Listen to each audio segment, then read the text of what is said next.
Hello mga ka-nation! Nandito na naman po tayo sa another episode ng Beauty by O. At right now, nandito kami sa Eagle Rock Plaza branch. Ang pag-uusapan natin ngayon tungkol sa pigmentation. Ano bang pigmentation? Ito po yung mga sunspots, age spots, freckles, at saka pregnancy mask. Meron tayong ititreat ngayon na client nang galing pa siya sa Wyoming at i-discuss natin ang step-by-step procedure sa loob kung paano natin ititreat ito. So, halina kayo!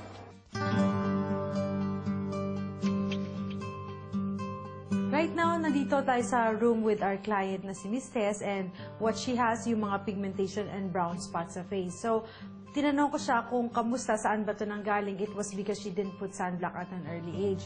So, I would highly recommend sa mga ka-nation natin na as early as 18 years old, kailangan naka-sunblock na kayo o yung mga anak ninyo. So, ngayon, papakita natin sa inyo kung paano natin tinitreat yung freckles. So, ang tawag sa treatment na to is depigmenting treatment. So, this will show you a step-by-step procedure kung paano natin gagawin yan. So, right now, ang gagawin ni May is iwawash niya yung face ng client para matanggal yung oil sa skin so that we could see the pigmentation better. Because mostly, sa mga clients natin na may pigmentation, kino-cover up nila ng makeup tsaka ng makapal na concealer para hindi makita. Pero it will come to a point na hindi na kaya i-conceal ng makeup or concealer yung pigmentation. So, pagka maliliit pa lang ang mga freckles or sun damage, you have to get them treated right away.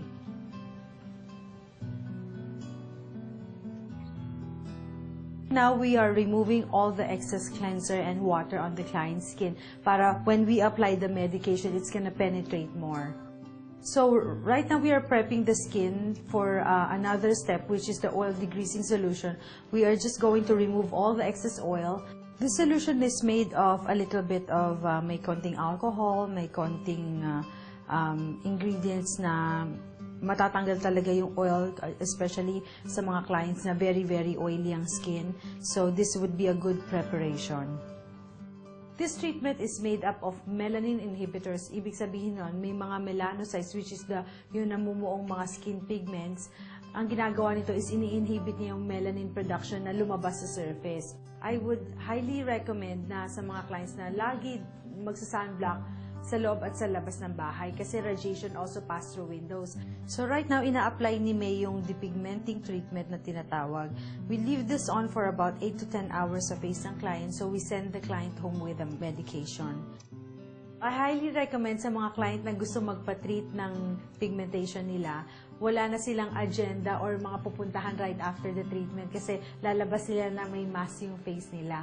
Good thing na ang client natin na si Ate Tess, nanggaling pa siya sa Wyoming at 6 days ang vacation na dito at meron tayong time to do the touch-up. I already did the first treatment on her, which is the full face ng medication. So, right now, kung saan na lang yung prominent at may natitirang pigmentation, doon na lang natin siya ina-applyan. So, I would recommend that we leave this on about 8 to 10 hours and then pag-wash ng face, what will they experience is a little bit red or medyo sunburn ang dating ng face. And then, after that, 1 week na magpipil yung skin nila. Ito pong treatment na ito, pwede po sa mga teenagers at saka mga batang may pigmentation and discoloration sa skin. So mga ka-nation, natapos na po natin ang treatment kay Miss Tess at i-leave on natin yung medication sa kanila again for about 8 to 10 hours. So mga client na gusto magpa-treat ng kanilang mga freckles, sun damage, lalabas po kayo na may medication pa sa face niyo at pag-uwi niyo sa bahay, doon niyo po huhugasan yun.